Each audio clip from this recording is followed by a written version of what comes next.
Hi, I'm Spaghetti if you don't know, and we're going to be talking about diversity tonight. So just before we start, I want to say that this is a really expansive topic, and so anything that's covered in this is very important, but we obviously can't cover the whole aspect of diversity in one little workshop. So just take that into consideration as we're going through it. But I want to start with a question. Why is it important to our campers and their families that we as a staff spend some time doing a workshop on diversity and differences? You can go ahead and write it down by yourself or think about it in your head, and then we'll get back to you in a minute. So what are some things that people came up with? Why is diversity important to talk about? Because our campers aren't all the same. Yeah. And our counselors aren't all the same. Yeah. So I'm going to write a definition on the board. Oh, what's written on the board is the definition of an ism, so racism or sexism or something along those lines. And it says any act or expression that creates exclusion or is exclusionary. So what do you guys think to you? What does this mean, kind of thing? What types of prejudices could this definition include?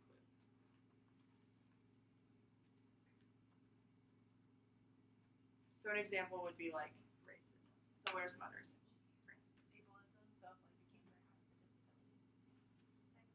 Sexism. Classism. Yeah. Anything else? Sure. Yeah. Yeah. A couple others would be transphobia or homophobia. So just making sure that we cover all of those bases of diversity and just considering every different aspect of people's personalities or the way that people live. So these prejudices can happen in obvious ways or other not obvious ways. So it's very important as counselors at such a large camp like this that has such cultural differences that we really pay attention to how and why these things will happen, because some might be very obvious and others might really fly under the radar. So where do you think that these expressions and behaviors come from? With the campers or with people in general? How? Yeah. I think people learn it from other people, so they might learn it from their parents or how their family members and friends interact with other people. Sure. Stereotyping. Yeah. Ignorance, but sometimes it's not even their fault. So Right. they just learn because the people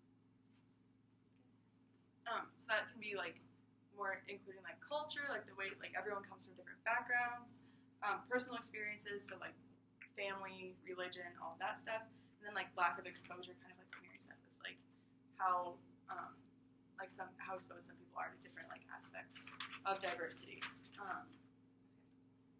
So how do these kinds of behaviors and expressions make people feel? How do they make you feel?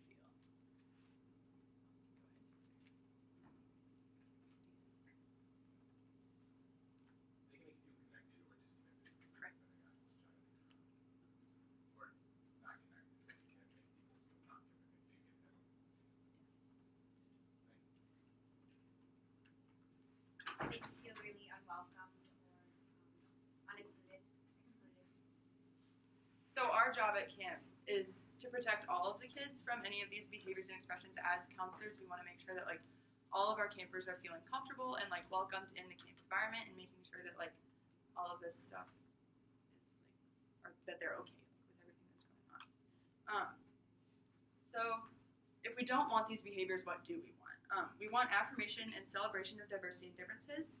So during this training, we'll not only be talking about the bad things that can happen with diversity, but also what to focus on instead of focusing on the negative aspects of diversity, and then brainstorming how to create an affirming environment and affirming behavior. So what tasks can we use to create a safe environment for diversity with our campers. So what should we do? We should be a good role model for the campers. I have a definition of a role model here that I'll read. A role model is someone that makes statements and choices that are consistent with good ideas, positive values, and principled beliefs. So this is just doing things that you would want your kids to do at camp. So making sure that everything that you say and do is something that you would feel comfortable with your campers doing also, because they do repeat everything that they see and So we also want to be understanding of where kids are coming from. So like cultural differences, background differences, and everything that like can make a person different based on their background. And then always being self-aware of biased behavior and stereotypes. So making sure that we don't bring any stereotypes into camp, and that if we see biases and stereotypes like with our campers, that we shut it down immediately. Okay. What are some concrete ways that we can set up the camp environment to celebrate diversity and differences? You can like think about this one, talk about it with each other. So yeah, just what are some ways that we can make sure that camp is safe and diverse and stuff? What are the things that some of you guys came up with, like in your groups?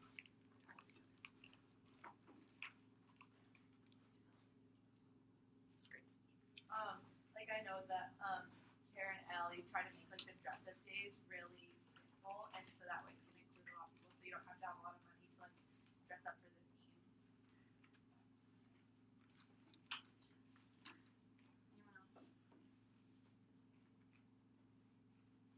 Just sort of like if anything does start, remind them of like the golden rule, like treat other people how you want to be treated, and remind them that no matter how different you are from someone else, they're still a person. They're still there to have a fun time at camp. Anything else?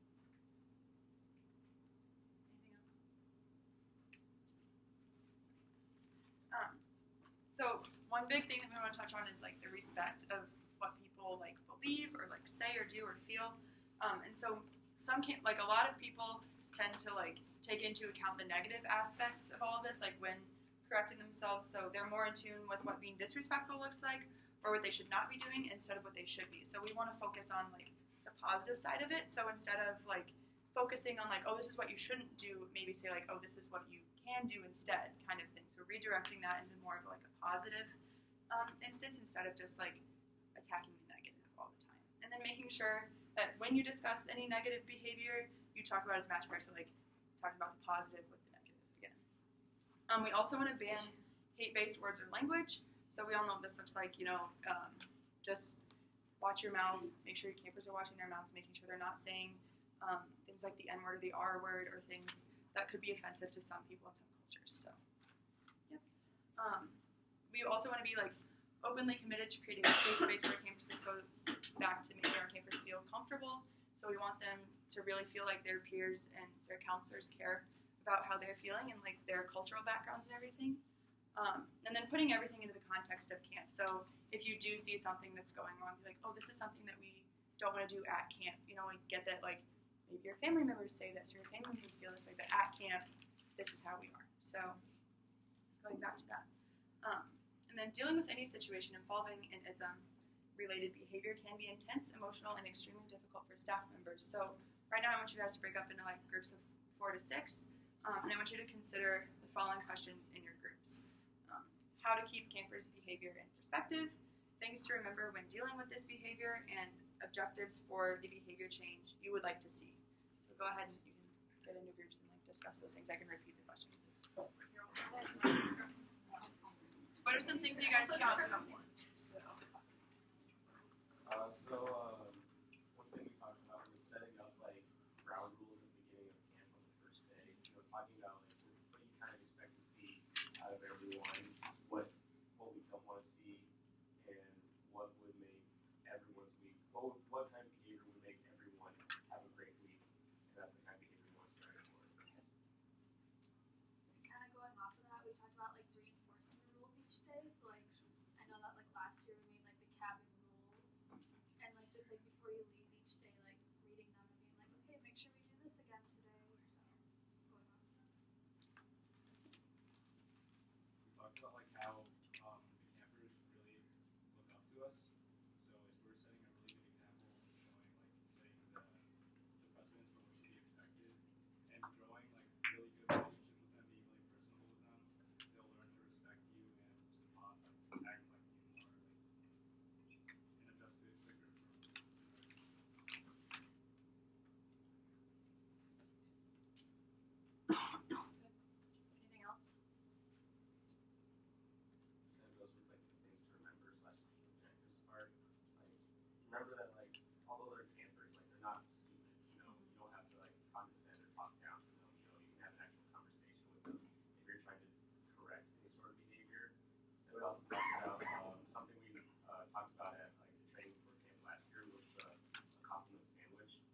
talk where you kind of like say something uplifting, and then kind of talk about in the middle. You want to talk about like what the actual objective of the conversation is, and then end on like another high note. You know, like the example I gave was like with Tyson or Uncertainty. Whatever your nickname is in Nighthawk. I was like, as we were talking about like kickball, you know, like you did a good job. You know, you hit a really good ball, and you ran the curve things, but like it looked like you kind of gave Nighthawk a little bit of shove there. And like that, I think that's going to take away from his experience for kickball, and that's like unfortunate. But like otherwise, you're having a really good week and you're doing really good at kickball.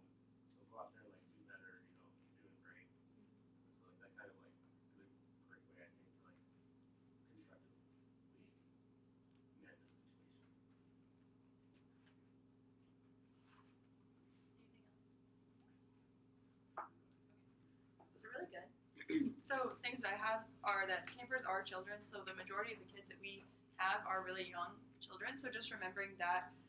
So don't like get into arguments with them. Like treat them with a lot of respect, and don't like debate with them. Like what they're saying is probably valid. So go ahead and just like stick with what they tell you, but you know, still be like affirmative and like stand in your authority there. Using a calm voice before you speak. So don't show like if you are really frustrated, don't show them that you're super frustrated, because then they'll lose respect for you. And then ensuring the immediate and long-term physical and emotional safety of the campers is a top priority. So whenever like bad situations happen, it's really important that we do take it to the camp advisor. So like some situations might not seem that severe, but it is important that like everything goes to the camp advisor. This is something that's like super vital, even if like it's a little thing that happens. Like you want to make sure that like the camp advisor knows that everything that's going on, just in case something bigger comes of it. So going that it's not always super obvious, like that a situation needs to go to the camp advisor, but just like reiterating that you want to bring everything that happens to them. So some examples of this like might be choosing an inappropriate camp name. This is something that we would take to a camp advisor just to make sure that like a camper doesn't get like made fun of in the future for it, and like then we can possibly like change their camp name so that like it's something a little more appropriate and something that won't come back on them like in the future. Real quick, if anybody doesn't know what a camp advisor is or forgot, they're a person from nationals that is super highly trained, and they're like our go-to the whole week of camp. And then paying careful attention to the campers, and making sure you immediately address anything that comes up. So like just watch your kids, you know, don't let them run off and like do anything on their own. Just keep a good eye on them, so that way if something does happen, you can catch it immediately and then solve the problem accordingly. So some things that might happen like during camp that kids might say to each other, kids might say to each other, include microaggressions. These are like everyday verbal and nonverbal and environmental slight steps and insults that like whether intentionally or unintentionally could like communicate hostile interaction. So like these are just like the little things that kids will say to each other that don't seem like in your face aggressive, but like can build on each other over time. So just making sure you're watching what your kids are saying and making sure that like those microaggressions are shut down as soon as they're like brought up. Prejudice, which is an unjustified or incorrect attitude towards an individual based solely on the individual's membership of a social group. So just making sure that again we're super open with everyone's cultural differences and everything going along with that. And then we can address these microaggressions and prejudice by using interruptions. And so the goal of an interruption is to positively encourage respectful communication, destruct isms and stereotypes, and educate and learn something together. So we just want to make sure that when we do intervene with this stuff, like we intervene positively and make sure that we do interrupt these situations as soon as we see them. So then some other ways to interrupt these. So some like common open-ended questions or phrases that you can ask when responding to an instance of prejudice or microaggression are to inquire. You ask the speaker to elaborate. This will give you more information about where they're coming from. So just to like kind of see both sides of what's happening. You can paraphrase or reflect. Reflecting on one's own words to is the essence of like trying to like get what the speaker's saying, like again with that inquiry. Reframing, so trying to like look at it in a different way, like seeing their point of view and then like redirecting that conversation, and other things like that. So let's see. So I want you guys to break up into like 6 groups. So if you could like break yourselves up into group, like just make sure sure that we have 6 groups. And then I'm gonna give you guys each like a scenario, and then you'll talk about it in your group, and then you'll like get back to me on like how you solve the scenario. So group 1, let's see. Scenario of someone using the N-word. Group 2, your scenario is a camper saying that's gay, like towards like a comment or like an activity. Group 3, you have a group of campers excluding another camper with special needs. Group 4, a group of campers saying something derogatory about another camper's clothing. Group 5, a camper teasing another camper about being overweight. Group 6, a male telling a group of female campers that they can't participate in the sport because they won't be as good. I'll write them all in the word. Okay, what did you come up with in group 1? Guys. This would be like an older camper. That's what we look for the stereotypes. Younger kids would probably be like more wishy-washy because they won't exactly know what they're doing. Whereas an older kid would have more intention with saying it. So then we said, tell your unit leader right away, and then they would get the camper advisor involved because that's more of a band for more severe in a way. And then the camper advisor would talk with their camper and then go from there. Group 2. We said like just mean like what do you mean by that? Like what are you trying to say? Because if it's younger kids, they might just have caught on from like older campers and they don't actually know what it means. So if they're like trying to explain like what they're trying to say, you could be like, oh, do you have like a better word for that? Like that means more like what you're trying to say. If it's an older camper, just be like that's not acceptable. Like expand your vocabulary. I don't know something. Maybe not so cool, but something like that. Group 3. We kind of broke it into whether or not it was an intentional or unintentional exclusion. So if it was an unintentional exclusion, just trying to find a way that one of the biggest things is a lack of knowledge of how to include people with special needs. So devising a way that they could be included in the activity that we were doing and then trying to facilitate that. But it was intentional pulling a group that was kind of executing the exclusion aside, another camper, another counselor, and kind of addressing it at the bud and referencing back to the fact that we're all here to have fun and this takes away from someone's ability to have fun. Group 4. So we kind of broke it up into 2 sections, like if someone can't like afford nicer clothing or someone who just likes to wear like cooler things to express themselves. And so for like if someone like doesn't have enough money, just remind them that like every family's different and has different needs, and so it doesn't matter. I guess an overarching theme was like it doesn't matter what you wear on the outside, it just matters like how you are as a person on the inside. And then if they're wearing like wacky things, just like that's their way to express themselves. Just remember that like people are different and like to just like show themselves as different, and just like we should just embrace everyone's differences. Oh, we talked about it as if it was a younger camper. So we talked about asking them how they would feel if someone said that about them, and then if they like don't really answer that, saying like, well, if someone said that to me, I would feel really hurt. And how about in the future we don't make comments like that to other people? Group 6. Can I just discuss that the way we would address the situation is kind of try to find why the person felt the way they did, like why he felt as if girls can't play sports, and then once you kind of found out why, say kind of like at first empathizing, say yeah you understand this and that, you're then maybe providing like refuting it by providing some counter examples like Serena Williams or something, I don't know. Good. Okay, so yeah, just reiterating that in all of the situations we want to get the camp advisor involved, just because we want to make sure that they know about everything that's going on at camp. And then before, like, to the camper that's been offended or has been like attacked by any of these, we would like make sure that their needs are met, and sitting down with them and getting their side of the story, making sure that they're okay before we like discuss anything else with them. And then making sure that like the camper they know that they are allowed to feel the way that they feel. So they're allowed to feel hurt or angry or upset, and that they aren't required to like make amends with the camper who hurt them like right away, but just making sure that they feel comfortable enough to like engage back in conversation in the group later, and like making sure that does eventually get solved, but they do not right away like have to feel comfortable being around the other camper who like offended them. And then it's important that the hurt camper can be respectful towards the other camper. so that we don't start any other like further conflict with it. So we just want to make sure that we diffuse the situation and that both campers are like feeling comfortable with each other and that they can both like be around each other without any problems.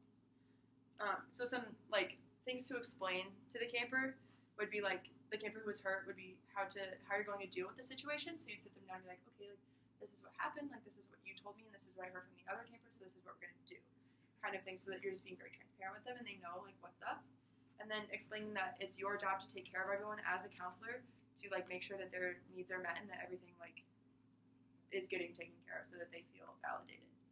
And then also encouraging campers to let you know if these kinds of things keep happening or happen to others if they see it, just so that we can like make sure that none of it happens in the future. The most important thing to remember when regarding like any ISM related situation is to like immediately follow up. So make sure that like no time passes between the time that you find out and the time that it gets taken care of, because these are things that we don't want to like continue happening at camp, especially around like people who come from so many different cultural backgrounds, like have different ideals and views on things. So deal with every situation immediately, and then really like reiterate the importance of the issue, and then like that helps you build credibility as a counselor to your campers, and develop like the campers as critical thinkers as well, and like have them help you watch out for these kinds of things and have them become more aware.